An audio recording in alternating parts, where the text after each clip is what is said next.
boy. Guys, Hakeem Jeffries just got obliterated on this interview with a CNBC host. They actually didn't just interview him. They lit him up point by point on national television. I couldn't believe it. So stop reading because this is much watch politics. So welcome to the Adam C. Moreno Show. Like, subscribe, and let's get started. To start things off, look at how badly Hakeem Jeffries suffers in what is supposed to be a simple question about endorsing Zohran Mamdani for New York mayor. Check this out. Peter Jeffries, you just said that you would stay tuned on a Mamdani announcement. What more do you need to hear at this point? How many more conversations you do need to have? Why are you refusing to endorse? Same answer. Why are you refusing to endorse? I have not refused to endorse. I've refused to articulate my position, and I will momentarily at some point in advance of early voting. Thank you. What?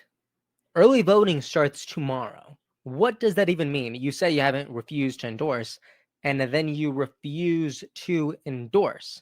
That's not just political yoga. I actually think something is very, very wrong here, and we really are just getting started because there's more where that came from. So Hakeem Jeffries, representative of New York, House Minority Leader, headed to CNBC, probably thinking, you know what, he'll get some softball interview about the shutdown, a quick fluff piece so he can repost his socials, but that's not what happened at all. These anchors were locked and loaded. Look at this. Yeah, we haven't shut the government down. Donald Trump is the president. Republicans control the House and the Senate.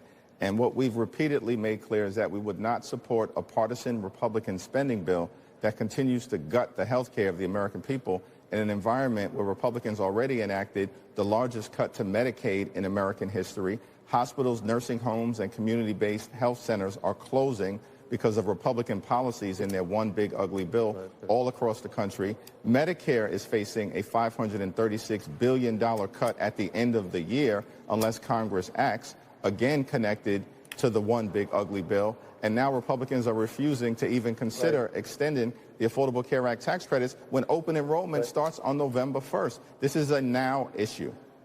But, Leader Jeffries, you kind of conflated a spending bill with a clean CR. It's only 24 pages. It keeps the government open at this point. And the House passed it. It's ready to go. The Senate has it. I know that the Republicans control everything, but you know how the filibuster works. And God forbid Republicans, fold on the filibuster because it'll be used, both parties will use it against the other. It's one of the last safeguards that make the Senate different than the House. And the only reason the Senate can't do it is purely because of Democrats. And you had one of your colleagues in the Senate say, this is the only leverage we have. People are going to get hurt. This is the only leverage we have to get what we want on health care. That's a bad look. What? Oh my goodness. It's like you could feel the air just get sucked out of that room. You actually might even see the moment that his soul leaves his body as soon as this anchor starts spitting some facts. And if I could just play the last 10 seconds once again without any sound, I just want you to notice something. Look at this. Look at how many times this guy is blinking. It's like you just can't, this is so weird to me. Everything about this seems super off. So you let me know if you think that's normal. Maybe I'm the crazy one. All right. Although I might doubt it because we are listening to Hakeem. But this is where things get even more interesting because he gets caught out again for lying about this. Democrats said we will not negotiate when the government is shut down on health care. Not now, reopen the government, then we'll negotiate. That happened in 2013. What happened, what changed since then to where we are now, where you can use a government shutdown to extract concessions from Republicans? We are not using a government shutdown to extract any concessions. We want to reopen the government immediately. He is such a slimy hypocrite. Democrats, rules for thee, but not for me. In a nutshell, in 2013, Democrats committed to not negotiating on healthcare until the government reopened. Today, that is precisely the story that they are writing, and everyone else is suffering because of it. Another CNBC host doubles down on this as well, asking him point blank why the Democrats didn't do what they now want the Republicans to do. But when they controlled the White House, and Senate. And look what he has to say. It said what you are asking the Republicans to do right now when they control the White House, the Senate, and the House is effectively what the Democrats could not do when they controlled all three of those heads of government themselves.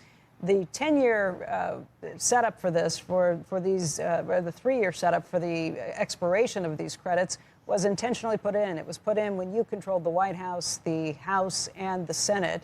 You couldn't get it passed for longer. And so this is a setup that kind of your own creation that you all couldn't extend beyond that. Now you want the Republicans to do something you didn't do when you were in power?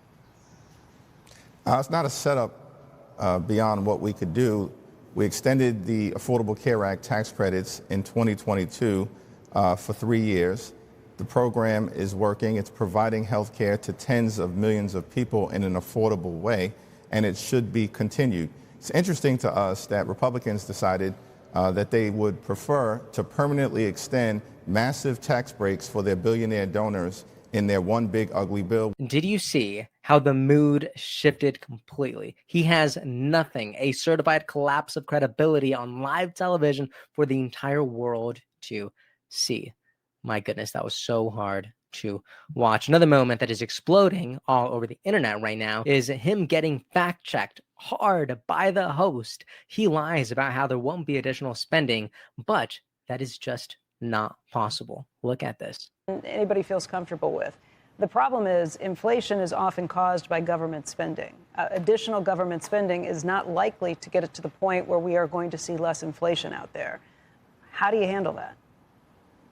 This is not additional government spending. It is additional government spending. You're looking for another $350 billion of additional government spending over the next 10 years? That's just with the Obama. We're actually extending a tax credit that currently exists. And what's interesting is that in then one big ugly bill where Republicans raised the debt ceiling by about over $4 trillion, exploded the deficit and the debt, but then they used a policy framework called current policy baseline, which is to say that if you just extend current policy, it has no fiscal impact. So the question is, why are Republicans willing to use that approach? Numbers in the government. So the question is, why are Republicans willing to use that approach when it comes to massive tax breaks? Like I said, I'm not a big fan with how any of the government, I'm not a big fan of how any elected officials tend to use figures to tell us what we want to hear with some of these things. Additional government spending, though, is going to mean worse numbers when it comes to inflation. Is there a way to get everybody together and try and find ways to fix the base problems with health care and try and make sure that people are being given the help that they need along the way? It seems like it's a really tough thing to do when the government's been shut for 24 days, that is not a great situation, that we're asking other people to bear the pain. We have a broken healthcare system, and it obviously needs to be fixed in a decisive way. But there are steps that should be taken right now with respect to the reality that tens of millions of Americans are receiving notices as we speak, indicating that their health care premiums are about to skyrocket in ways that will bankrupt them or deprive them of the ability to go see a doctor when they need one, when their children or when their families need one. This is not an artificially made up thing. November 1st, open enrollment begins. The notices are going. He is stumbling so hard. This isn't defendable. It's like he's not even trying to make sense. It is ridiculous. These are the greatest minds that the Democrat Party has to offer, in case that wasn't clear. And look at this, one last video of Hakeem Jeffries showing once and for all why the Democratic Party has record low approval ratings as of lately. Any executive authority. And more likely, this is part of what Donald Trump has been doing since day one of his presidency, running the largest pay-to-play scheme in the history of the country, and probably soliciting donations from people who've got business before the United States government. And all of this is going to have to be investigated. It will. All of this will have to be uncovered. It will. And these people are going to be held accountable.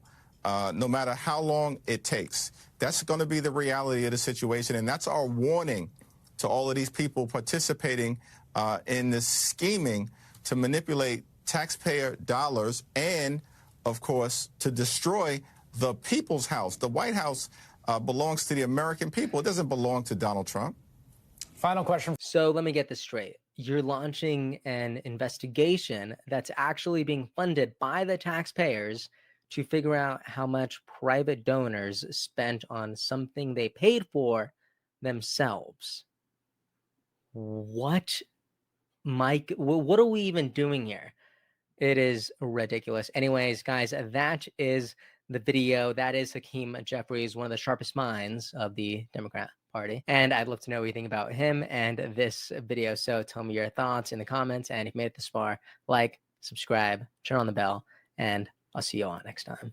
Episode's over already? Geez, that was fast. Well, they say beautiful things do not last forever, but feel free to watch and listen to another one of these episodes if you're interested in those conversations as well. Also, this next part is huge. Make sure to obliterate that like and subscribe button and turn on the notification bell so you never skip a beat. I also have a newsletter where we dive into the news, politics, and ideas that shape our future. If you're interested in signing up, I'd really appreciate that. Anyways, that's the end of this episode. Thank you so much for watching and listening, and I'll see you next time.